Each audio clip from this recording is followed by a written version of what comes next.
liberally. He that giveth, let him do it liberally. He that ruleth, tender and loving and kind.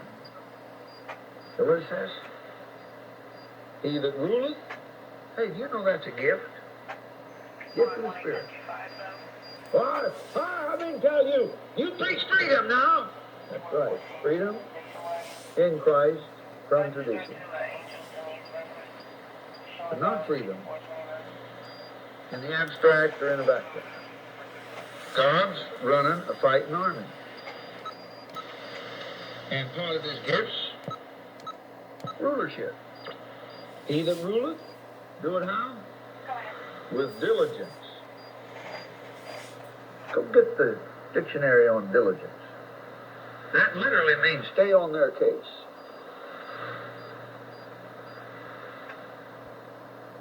Stay on their case.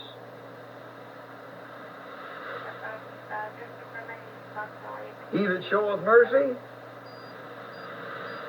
with cheerfulness. Don't you get fed up with the way some of these Christians show mercy to you? Well, I'm going to forgive you because I have to. I want to love you for Christ's sake.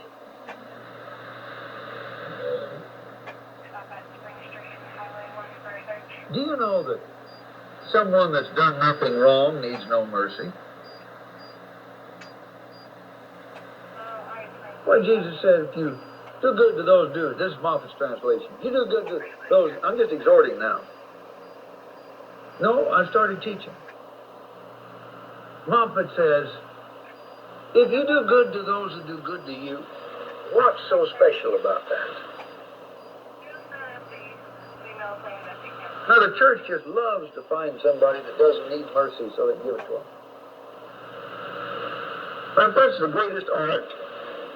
That's the gift of most of the church world. To give you things you don't want or need.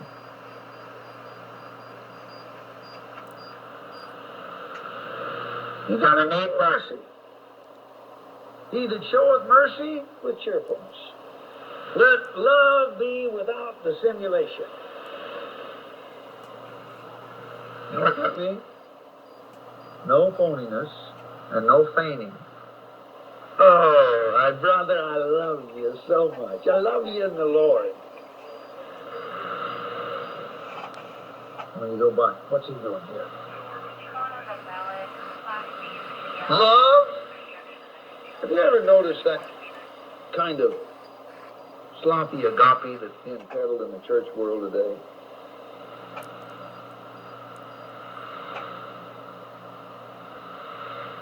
Somebody called the other night. I'm getting such strange comments now. I read them all. I just throw them over, you know. I wait until the right time to bring it up. Somebody calls and says, I don't mean to judge,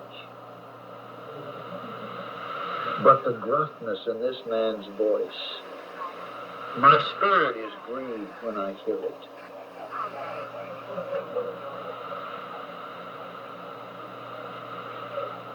Oh.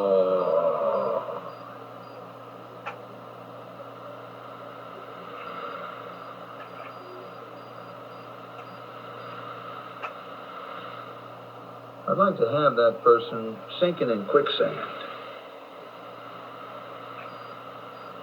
to their neck, and me on the shore with a rope tied to an oak tree. And I would like to see how grieved their spirit would be when I say, "You will not."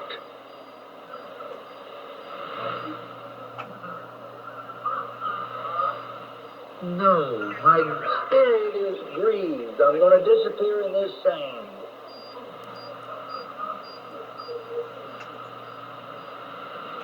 No wonder the real world can't stomach Christianity. It's not the kind that's in the Bible.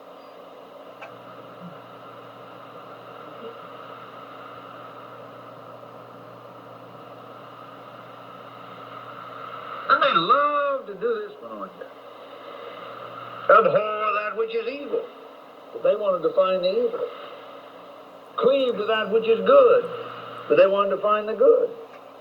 But God will not abrogate that. Be kindly affectioned one to another, which means have the affection of kinfolk. A kinfolk fights. They raise their voice to each other, but they have an affection of kinship. That's where the word kind comes from.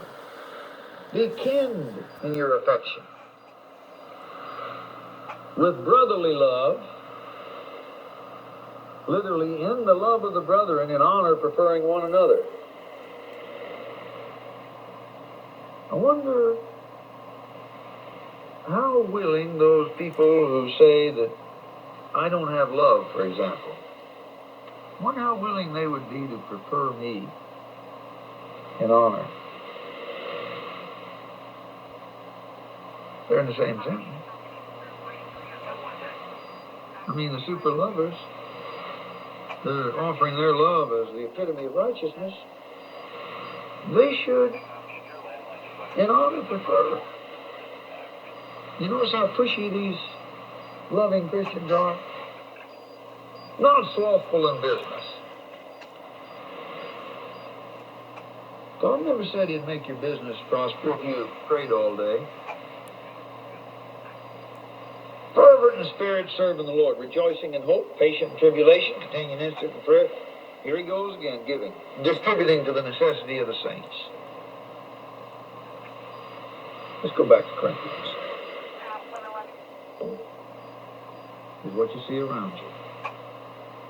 Mine answer to them that do examine me is this. See, lest they get carried away with this 8th chapter, where he recognizes and he has a responsibility, but it's his responsibility before the Lord. You're not to lay the trip on him and say, don't you ever do that again and make somebody copy you. It's him and the Lord. The reason I went to the Corinthian letter was to point out that a stumbling block is not something that causes somebody to criticize you. It is only happening when someone, because of confidence in you, copies your behavior, but lets you get carried away. He says, mine answer to them that do examine me is this. Have we not power to eat and drink? Have we not power to lead about a sister, a wife, as well as other apostles? Do what I want, in essence.